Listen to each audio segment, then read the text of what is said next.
bipolaire, déjà, c'est un groupe de troubles à l'intérieur duquel on distingue 3 types spécifiques.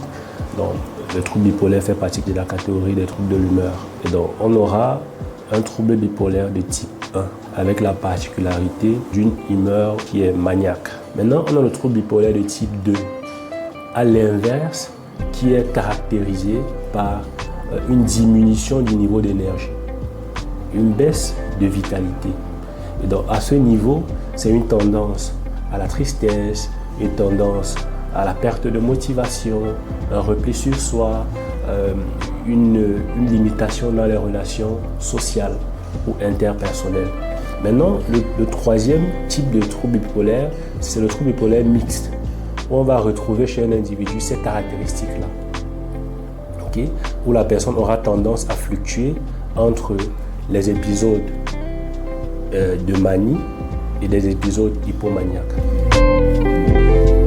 Et ils sont de plusieurs ordres, des facteurs environnementaux aux facteurs neurobiologiques, en passant par les facteurs génétiques.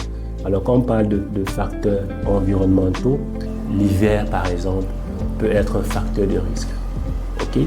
Maintenant, quand on parle aussi de l'environnement, il faut indiquer aussi l'environnement familial en lien avec les expériences de vie par lesquelles la personne est passée. On se rend quand même compte que bon nombre de patients qui présentent ce genre de problématiques ont connu beaucoup d'événements vulnérables dans l'enfance. Si vous voulez, des événements traumatiques qui peuvent à la longue installer cette instabilité sur le plan émotionnel. Maintenant, il y a des facteurs génétiques également qui montrent que si on a eu un parent qui a souffert de troubles bipolaires, il y a des risques que nous aussi, nous développions le trouble bipolaire également. Alors la première des choses, c'est déjà comprendre la maladie. Okay?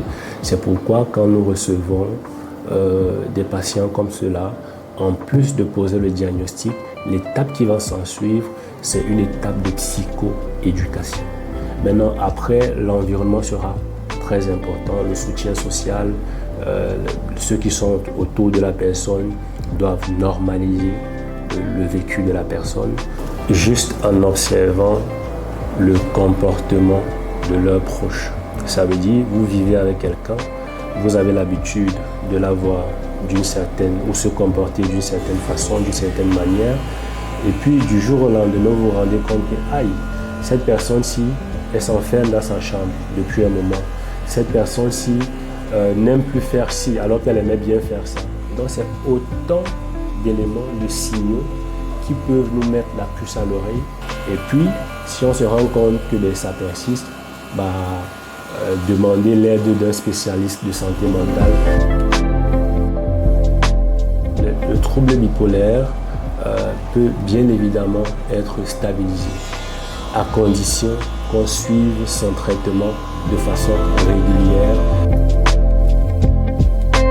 Les personnes qui souffrent d'un trouble bipolaire doivent comprendre que le médicament est leur meilleur allié.